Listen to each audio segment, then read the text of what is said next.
Good morning, Glenn. Good morning. So we're going to talk about products today, dangerous products, and what to do about them. That's a good topic.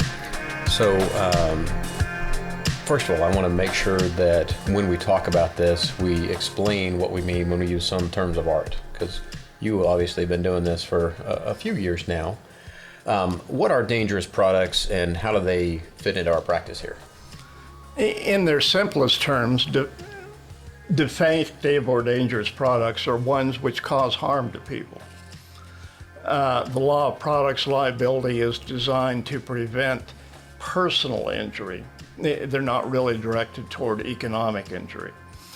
But they want to keep the consumer in particular as safe as possible. And here at Johnson Vorhees and Martucci, when we have products cases, very often it's you and I who end up handling them. And so at this podcast, we want to help people understand what those dangerous products are and what kind of claims can arise from them. Where would you start? Well, start with, I think I mentioned consumer products. There are some products that, industrial products that we don't get too involved in here, primarily consumer products, and that's any product that the consumer or his family or even friends and neighbors may come into contact with. Okay. The ways that a product can be dangerous basically fall into three categories. One is if there is a design defect, and that means that the way the thing is made from the beginning, designed, is dangerous. Okay. It didn't use enough steel, or it's made, for example, bookcases that fall over onto children. Clearly improperly and designed, dangerously designed. No, let me stop you there for a second and flesh that out for a minute. So these bookcase cases, no pun intended, where a child starts to pull themselves up on it and it falls over the child, there's something wrong about the way that bookcase is designed. Yes. What's the design defect? It's one thing they look at is foreseeable use or even foreseeable misuse. Can you expect a child to try to climb up a bookcase? Sure. Absolutely. Don't we all? Yes. As children, we do. There's something up on the top shelf or even on top of that they want to get at. And if a child can do that in a foreseeable way and the bookcase falls over, then it's not adequately stable. Okay. And so maybe you have to have one of those nails in the back of the bookcase that secures it to the wall. Maybe you have to have a more rigid base that keeps it from being able to be pulled forward, stuff like that. Yeah, you have to engineer the issue. And in fact, there's an entire field of study called safety engineering that looks at whether the design is adequate. It's been around for a long time. It started in World War II, and then with the rocket program after that, they wanted to know why rockets didn't go up, when they're supposed to. So safety engineering and failure analysis went into all that. So safety engineering is really rocket science. That's what you're telling me. Started off that way, but it's actually pretty simple from an engineering point of view, because they have to look at what can go wrong. Right. And then they have to analyze how do we prevent that from happening. Okay. Let me give another example, just so we're sort of tracking. The bookcases, we don't see as many of anymore. I remember for a while there were a whole lot of these stove tip-over cases with the same idea as a child grabs hold of the door. You remember those? Yes. You're talking about the cook stove. I am. Yes. Because they were made for an adult to use, but children go into the kitchen. Nice smelly things are on top of the stove, and children will want to get up there to wherever it is you're cooking. And so that has to be foreseeable. And when you mention stove, I was also thinking about heaters. Oh, yeah. Because the portable heaters are designed to be put anywhere you want them, which means that they're possibly going to be kicked over or whatever. You have to be able to make sure that the heating element turns off and doesn't set the room on fire. So all of these things we're talking about now are things where a product is designed to be used in a certain way, expect it to be sometimes misused or knocked over, and whoever the designers are have to build in safety features to prevent harm when that happens. Absolutely. A product must be designed to be safe when used as humans use them, not as some design engineer says, well, if you hold your mouth a certain way and twist these two knobs at the same time, it's safe. No, that's not how people are. And we want them to be safe for how people use them. In fact, that gets into an entire field called human factors. I kind of hate to jump out of order here, but because you mentioned human factors, we ought to talk about what that is and how it intersects with warnings. So what is human factors? Human factors is basically how do humans behave? And how do they interpret things? Warnings may be intended in one way by a manufacturer, but are interpreted by humans in another way. And then instructions have to be understandable by the average consumer. Nobody is an expert in everything. The consumer deals with all kinds of products, and everything has to be made to where the consumer can understand the safe use. Okay. So human factors enters into every aspect of a product.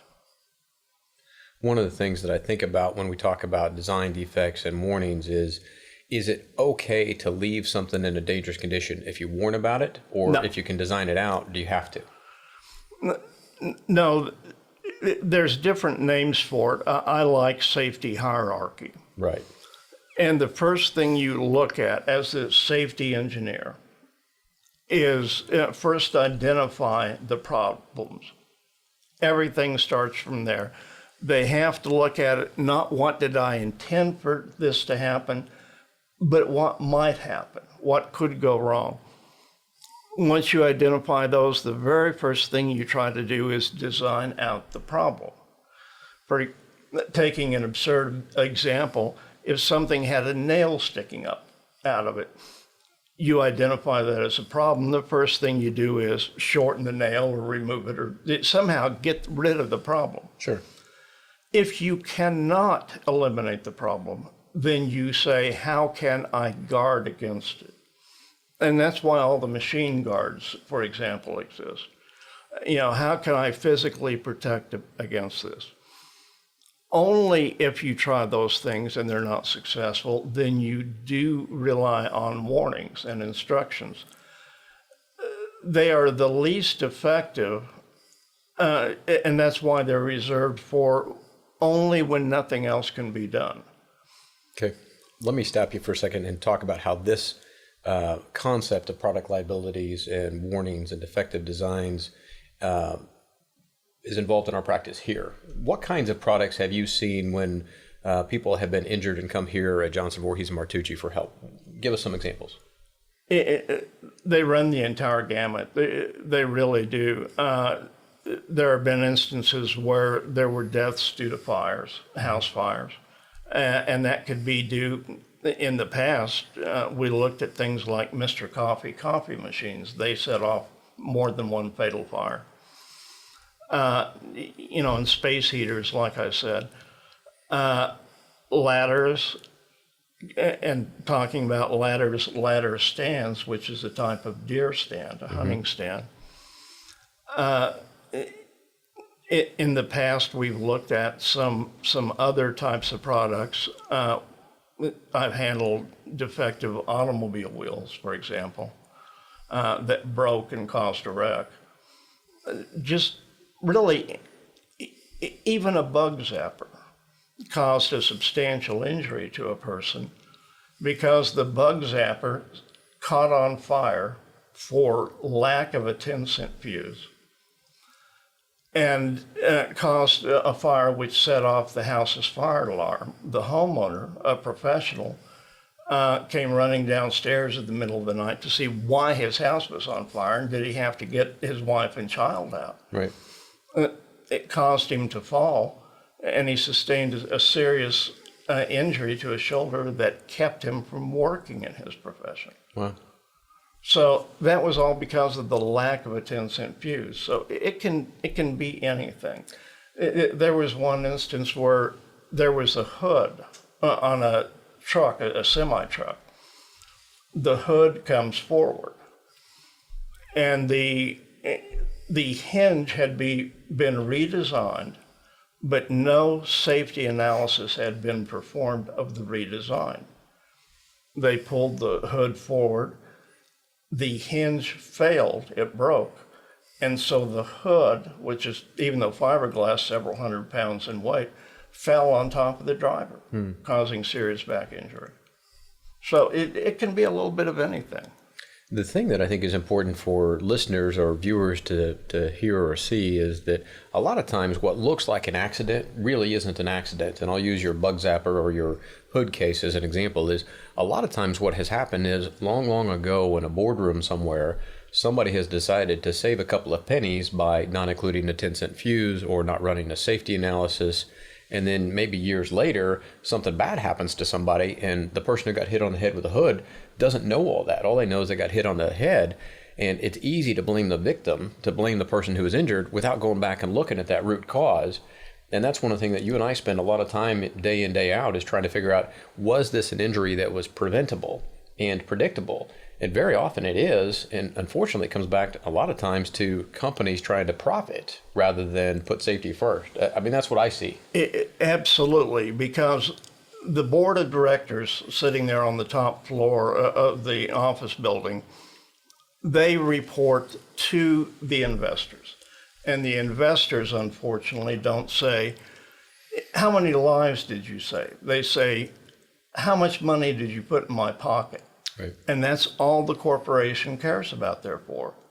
In the early days of corporations, the law even said they can only act to try to increase their profits. And that just made for serious safety concerns and dangerousness to everybody. I remember a couple of those, you find out later on, of course, where they did like the exploding Pintos or some of the gas tank explosions. And there were internal memos that says, hey, by the way, for us to fix this problem, it would cost this much. And for us to pay for the deaths, it would cost this much. And so they choose to let people die because it's cheaper. Absolutely. And that's an interesting story because the first jury that got to see that infamous Ford Pinto memo told Ford, your math was a little off. Right. We're going to make sure that math does not work for you again. Yes. And I think that's one of the things that you and I in this law firm try and do is we try and make sure that if a company is trying to put profit over the safety of people, that we make sure that math doesn't work for them either. That's absolutely right. Part of what's fulfilling is not just obtaining compensation for the client, although that's very important. It can be life-altering whether they get the care and treatment that they need for the rest of their life. But when we cause the manufacturer and the seller to change their conduct, change their product, change their emphasis, that's especially satisfying because who knows how many people we have saved from being injured or even killed. Right. One of the things I want to do is we've talked a little bit about the design where the product is just designed in a way that's unsafe. We've talked a little bit about warnings, but there's another category that you and I see fairly often, and it's designed fine and the warning is okay, but the process, there's a screw up or a defect in the actual manufacturing process. Talk about that for a second, will you? Yes. I've seen it a lot with metals, but any material that can come into a product is involved. If the design is done safely and the specification for the materials is adequate, but then the materials that are actually used are inadequate, that's a third type of product defect claim. Now, manufacturers have to know that sometimes your supplier messes up. Right. The suppliers have the same profit concerns as what the manufacturer does. Sometimes the supplier takes shortcuts, and the manufacturer has to make sure we don't use this defective metal, wood, whatever, in a product and hurt a consumer. Right. So they have to test and make sure, yes, I specified this grade of steel or concrete or whatever it is, and yes, that's what they gave me. And if they don't, that's a product defect. Gotcha. One of the things I think it would be important to talk about is what kind of cases we actually handle versus the kind that we typically don't handle. You mentioned a little bit of that. We stay away from the commercial cases. There are other law firms who do that. We're a personal injury, catastrophic injury or death firm, which basically means that the product has to be dangerous and hurt somebody really bad or kill them. But I think it's important to let people know why it is that these cases are so difficult to bring and to win. First, we have to sort out what is this type of case. Right. And we often see mixed cases. You and I had one that involved a defective product that was mounted on a truck. Right. And killed a man. Well, there was both negligence by the truck owner, and there was a product defect on the product that failed and killed the man. And you have to be able to sort through those and say, we need to analyze both. But then once you're going to analyze both, you need engineers, you need materials testers, you need human factors experts, you need biomechanics.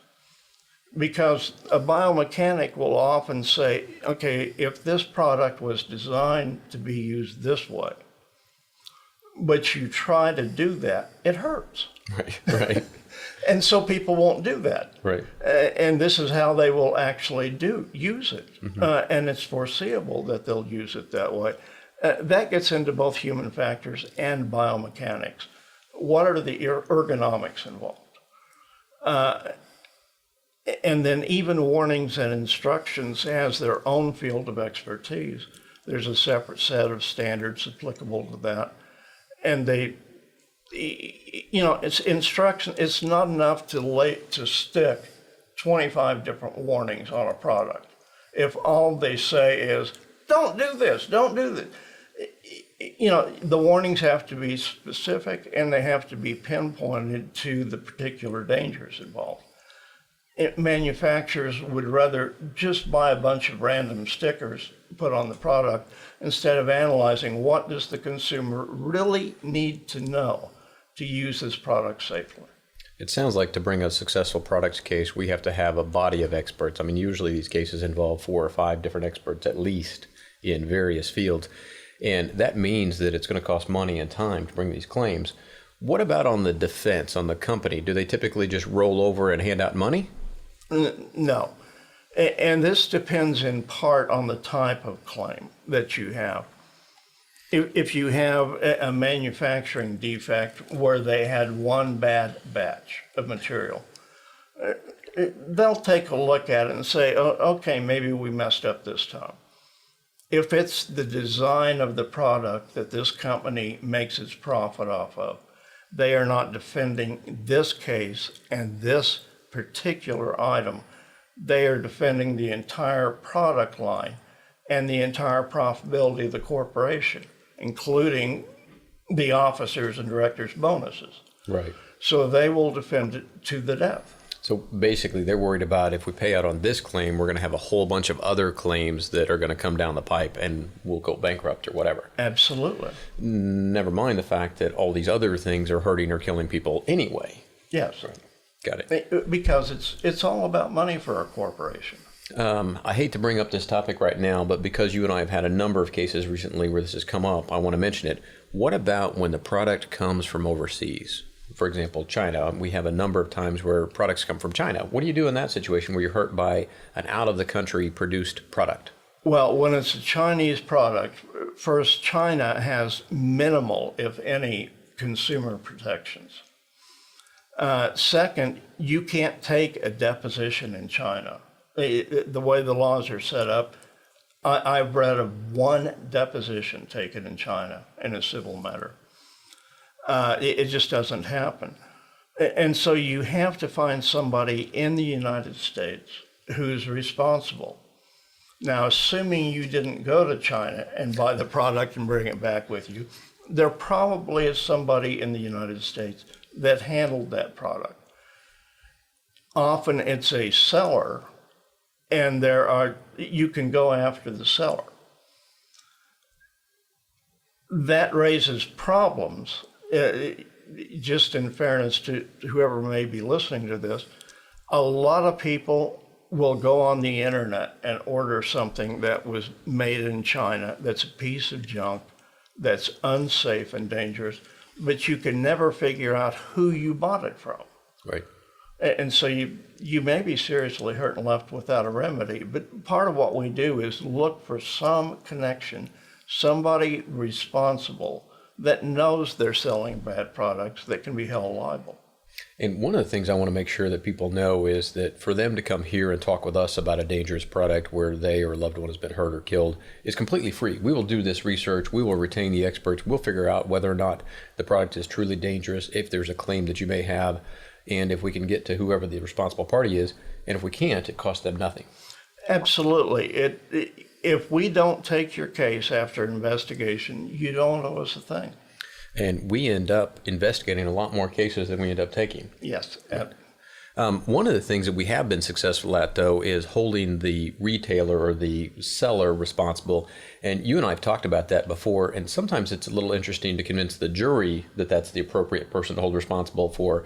But the seller is making a profit off of these dangerous products, and we want to make sure that they have a financial incentive to ask those questions. Is there a safety analysis? Is this thing safe before you introduce it into the market? Absolutely, because the seller makes, they advertise, we have low prices. Well, they have low prices by paying little or nothing for the product from China or Korea or wherever it is they're getting their products from. So that's their decision. They know that consumers who get hurt can't be compensated from the manufacturer. And so they know that they are the people that have the knowledge and the ability to make sure they only sell safe products. One thing I want to make sure that we cover today, too, is the types of claims that we look at and are willing to handle. I think you've mentioned some of these, but let me run down the list of a couple that I know of. Home appliances that cause fires or electrocution. We've got lots of car crashes, crashworthiness, even car fire cases.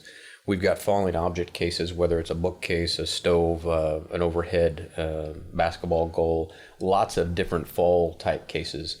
Ladder, climbing, anything like that where there's a failure that causes you to fall.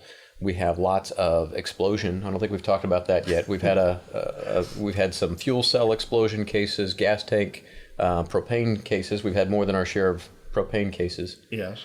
And I think sometimes people don't think about that, and it may not be a product case, it may be a negligence case where somebody has messed up in the fueling or the maintenance of the propane tank, but a lot of times it is a product case.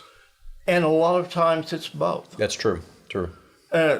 It may be because somebody was negligent, but the reason they were negligent was because of the way the product was designed or the warnings that were given.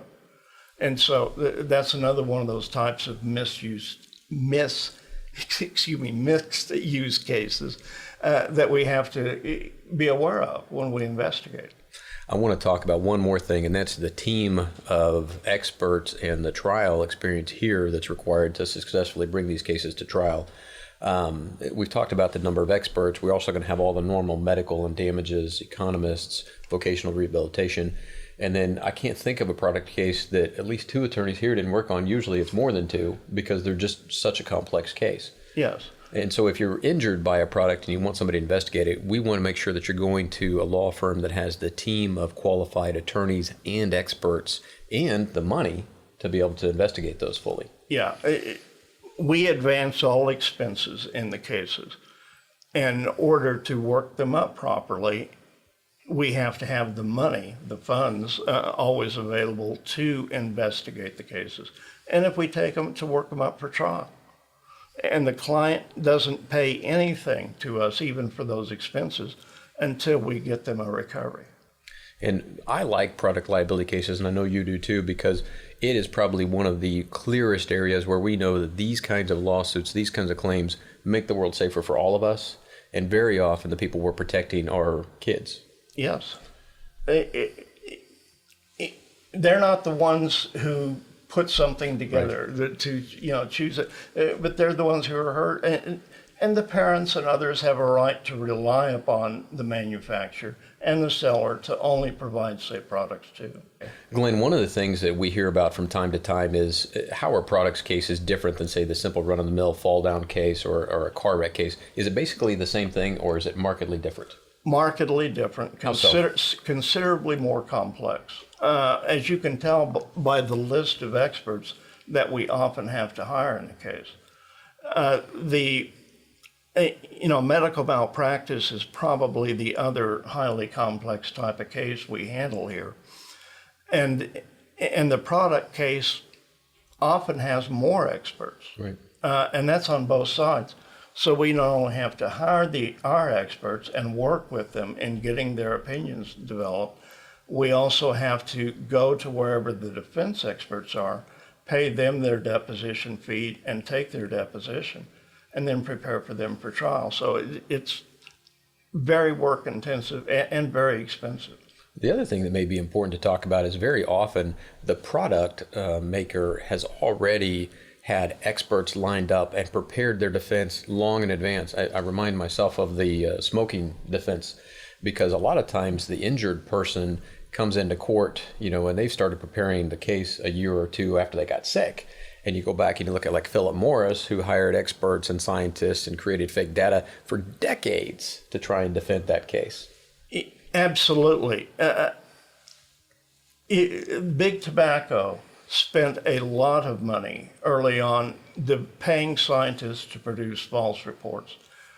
I remember literally they had TV ads of a doctor smoking a cigarette, I think it was Viceroy, bragging about how safe it was for you and how it was healthy. Right. And so they'll do anything. The truth is meaningless to some of these corporations. And I think that's why it's important for us, for law firms like us, and for injured folks to get out there and make sure that the truth comes to light so that the dangerous products can be taken off the market. Because we can let companies produce good products and make good profits, but we can't let them go around hurting and killing people. That's absolutely right. Give the consumer his due. Make a safe product. And if you can't make a safe product, find a safe product you can make. That's all we ask. Perfect. All right.